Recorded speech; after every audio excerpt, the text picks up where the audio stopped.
Hi everyone, welcome back to my channel Fun and Cooking Mania.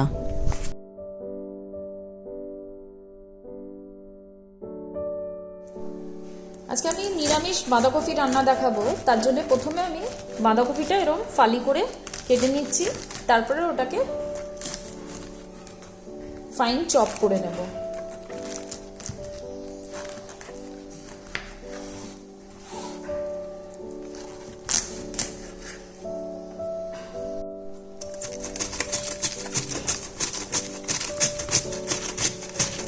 আমি greater দিয়ে এরকমভাবে great করে নিচ্ছি। আপনারা চাইলে বটি বা ছুরি দিয়েও বাঁধাকপিটাকে কুচি করে নিতে পারেন।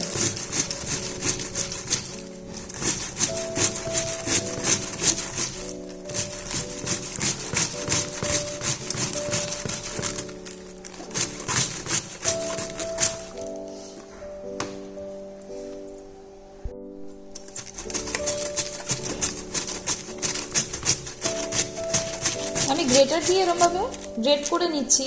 আপনারা চাইলে বটি বা ছুরি দিয়েও বাঁধাকপিটাকে কুচি করে নিতে পারেন।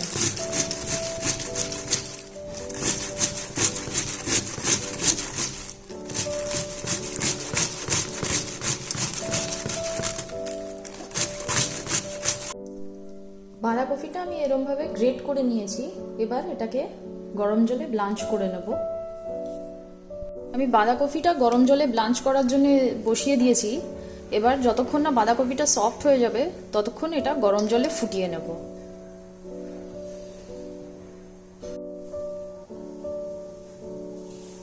আজকে আমি নিরামিষ বাঁধাকপির রেসিপি দেখাচ্ছি। তার জন্য যে মেন ইনগ্রিডিয়েন্টসগুলো লাগে ওগুলো আমি আপনাদের দেখিয়ে দিই। এখানে আমি বাঁধাকপিটা সেদ্ধ করে এরম তৈরি করে নিয়েছি, আর আলুগুলোকে এরম ডুম কেটে নিয়েছি। টমেটো এরম লম্বা লম্বা কেটে নিয়েছি। চিনি, নুন, হলুদ, আদা বাটা, জিরে গুঁড়ো, ধনে গুঁড়ো, কাঁচা লঙ্কা আর মটরশুঁটিটাকে আমি গরম জলে একটু ব্লাঞ্চ করে নিয়েছি। এবার আমি নিরামিষ বাঁধাকপিটা বানানো শুরু করব।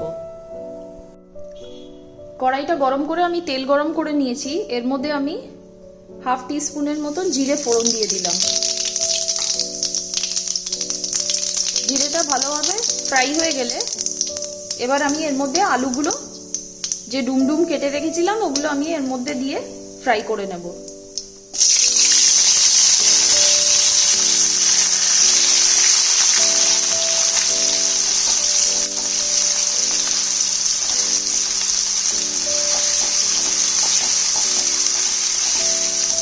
আলুগুলো হালকা গোল্ডেন ব্রাউন হয়ে সেদ্ধ হয়ে যাবে, ততক্ষণ ভালো করে ফ্রাই করে নিতে হবে।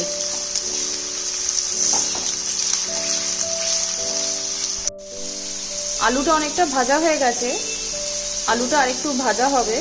হালকা ব্রাউন যখন হয়ে যাবে আলুটা, তখন ওটা রেডি হয়ে যাবে।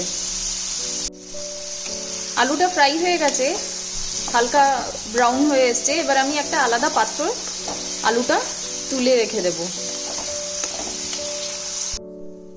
এবার আমি এর মধ্যে টমেটোটা হালকা ফ্রাই করে নেব।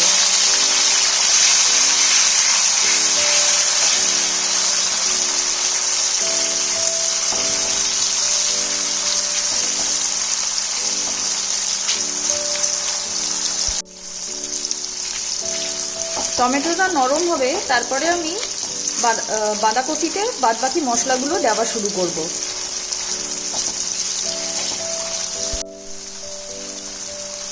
টমেটোটা গলে গেছে। এবার এর মধ্যে আমি আদা বাটাটা দিয়ে দেব।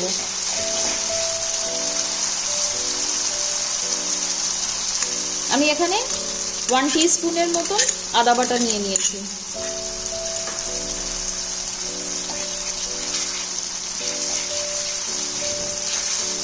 আদা বাটাটাকে ভালো করে টমেটোর সাথে মিশিয়ে নিয়ে ফ্রাই করে নেব।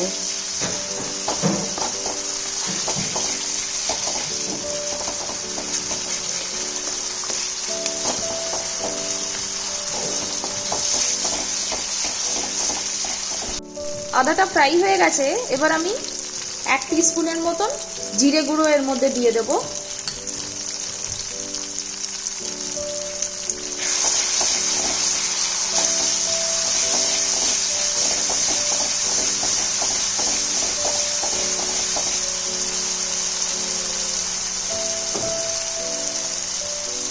তারপরে 1 টিস্পুন ধনে গুঁড়ো,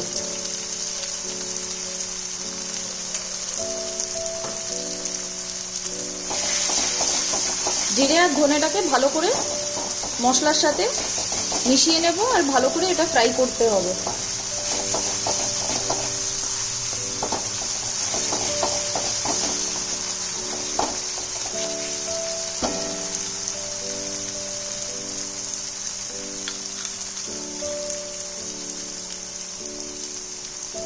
মশলাটা ফ্রাই হতে হতে আমি এখানে 1/2 টিস্পুনের মতন হলুদ গুঁড়ো দিয়ে দিলাম। আর এখানে 5-6টা এরকম লঙ্কা, কাঁচা লঙ্কা আমি লম্বা লম্বা চিড়ে নিয়েছি, কাঁচা লঙ্কাটা দিয়ে দিলাম। দিয়ে এবার ভালো করে টমেটোর সাথে মশলাগুলোকে মিশিয়ে নিয়ে ভালো করে এটাকে ফ্রাই করে নেব।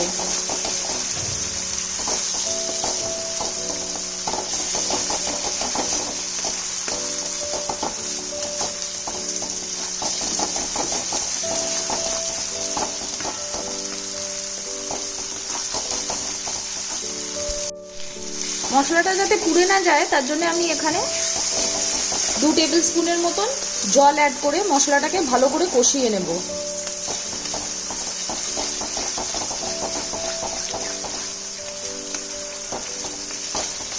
তেলটা যখন ছেড়ে যাবে মশলা থেকে তখন আমি বাদবাকি বাঁধাকপি আর অন্য জিনিসগুলো এর মধ্যে অ্যাড করে দেব।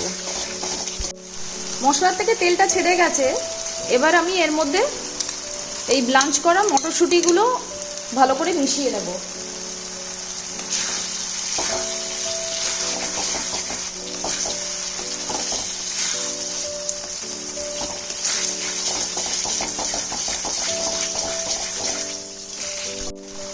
এবার আমি ধীরে ধীরে বাঁধাকপিটা এর মধ্যে ঢালতে থাকবো।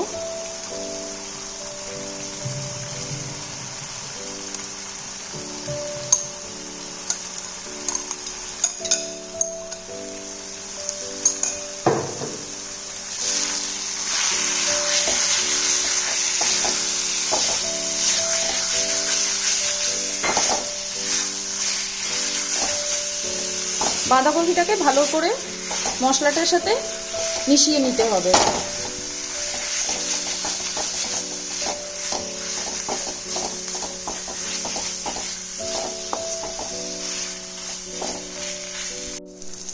বাঁধাকপিটাকে আমি মশলার সাথে ভালোভাবে মিশিয়ে নিয়েছি। এবার এটাকে এরকমভাবে কিছুক্ষণ কষানোর জন্য ছেড়ে দেব। যখন বাঁধাকপিটা কড়াইয়ের থেকে আলাদা হয়ে যাবে তখন আমি বুঝবো যে বাঁধাকপিটা হয়ে গেছে, আর বাঁধাকপিটাও সেদ্ধ হয়ে যাবে আর মশলাটাও ভালোভাবে কষানো হয়ে যাবে। ততক্ষণ এটাকে ভালোভাবে কষানোর জন্য ছেড়ে দেব আমি। বাঁধাকপিটা অনেকটা সেদ্ধ হয়ে গেছে, মশলাটাও কষানো হয়ে গেছে। এবার এর মধ্যে আমি আলুটা দিয়ে দেবো।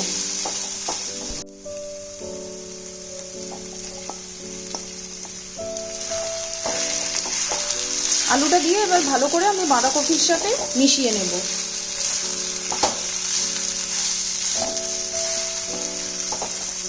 মেশানোর পরে তারপরে আমি নুন আর চিনিটাও এর মধ্যে অ্যাড করে দেব।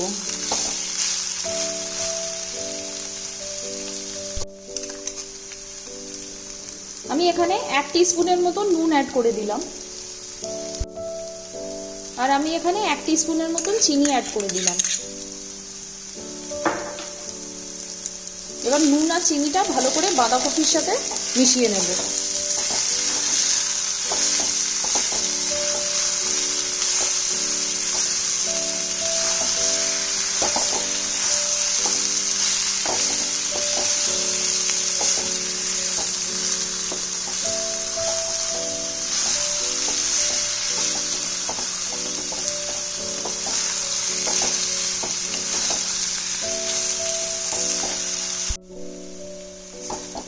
বাঁধাকপি আমার রেডি হয়ে গেছে, মশলাও কষানো হয়ে গেছে। এবার আমি ঘি গরম মশলা দিয়ে বাঁধাকপিটা নামিয়ে নেব।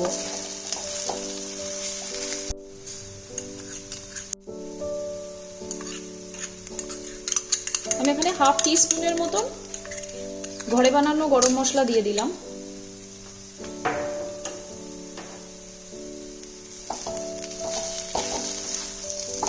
গরম মশলাটা ভালো করে মিশিয়ে নেবো আমি বাঁধাকপির সাথে।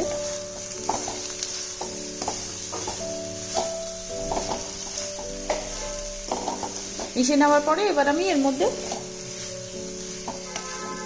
ঘিটা অ্যাড করে দেবো। গরম মশলাটা আমি ভালো করে মিশিয়ে নিয়েছি, এবার আমি এখানে ঘিটা মিশিয়ে দেবো।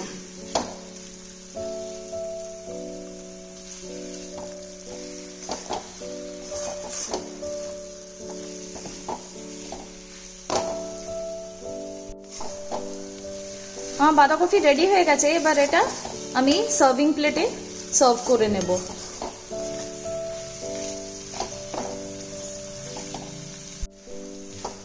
বাঁধাকপিটা রেডি হয়ে গেছে, এবার আমি এটা সার্ভিং প্লেটে সার্ভ করে নেব।